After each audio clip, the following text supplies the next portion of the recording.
جربت كتير أنواع كريمات عيون. راح أعطيكم اليوم الزبدة عليهم كلهم، ويمكن الفيديو يطلع طويل شوي، فاللي ما بحب هيك أنواع يا يعمل سكيب يا إما يعمل تسريع. أول واحد راح نبلش فيه هذا السكين 1004، هذا بالباكتشول والسنتيلا. بصراحة هذا المنقذ تبعي لما بدي شي أحطه تحت العين وتحت عيني يكون متحسس أو محمر. بيعطي ترطيب ناعم وبقدر استعمله بشكل يومي ويناسب جميع انواع البشرة بما فيهم الحساسة. الشي السيء الوحيد هذا الموزع تبعه بلاستيك، وانا ما حبيته ما حسيته كتير عملي. تاني واحد عنا هذا المنتج ايسيس فارما، طبعا يعني معروفة. هاد فرنسي مخصص للهالات البنية والتصبغات القوية.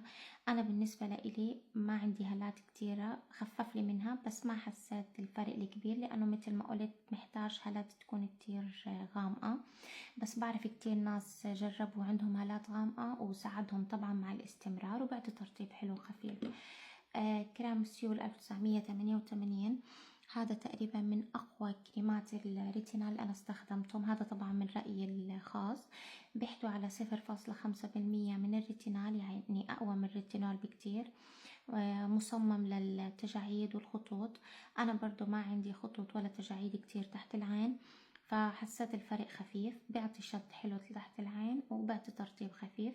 بتقدروش تستخدموه بشكل يومي وما أنصح بهالشي، استخدموه مرتين لثلاثة بالأسبوع كفاية.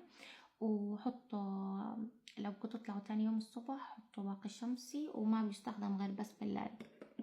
أما هذا أبيب كولاجين آي كريم، هذا بيحتوي على الكولاجين والباكتشول. قوامه كريمي تقيل، برطب وبعطي امتلاء لتحت العين. أنا للأسف ما ناسبني كتير لأنه سبب لي حبوب ميليا تحت عيني، فإذا أنتوا بشرتكم معرضة للميليا ما بنصحكم فيها، وإذا حبيتوا تجربوا جربوا لكن بكميات قليلة ومو بشكل يومي. الماري أند ماي هات من أحلى الكريمات، في ترانكزيميك أسيد وفي جلوتاثيون. بعطي تفتيح وبعطي ترطيب كتير حلو. من ناحية الهالات ما حسيت الفرق كتير قوي، بس من ناحية الترطيب ترطيبه يعني كتير منيح. هذا المفضل لإلي إذا أنا بدي شي يومي يعطي ترطيب حلو ويخليلي تحت العين مبينة هيك إنه منتعشة وما فيها انتفاخ. بيحتوي على 8 أنواع من الهالورونيك أسيد، وبيحتوي على الكافيين، وكلنا بنعرف الكافيين بقلل الانتفاخ اللي تحت العين. كتير ممتاز وبيعطي ترطيب كتير حلو، فيكم تستخدموه بشكل يومي مرتين بالنهار، كتير ممتاز يعني الصبح وبالليل. وفي معانا هذا البانتون، هذا بالخمائر والبيبتايد، قوامه أتقل من باقي الكريمات التانية وبعطي ترطيب أقوى من باقي الكريمات التانية. أنا بستخدمه لما يكون تحت العين عندي كتير جاف، وبستخدمه فوق المواد القوية الفعالة مثل الريتينال أو الريتينول، بس سيروم مو كريم، فبستخدم فوقه هذا الكريم كتير ممتاز. هذا النامبوزين، فيه ناد وفيه ريتينول، وفيه 50 نوع من أنواع البيبتايد. بيعطي أول ما تحطوه على العين بتحسوا إنه زي أعطى تغطية خفيفة، بس مش دائمة، يعني هي بس هيك لحظية يعني.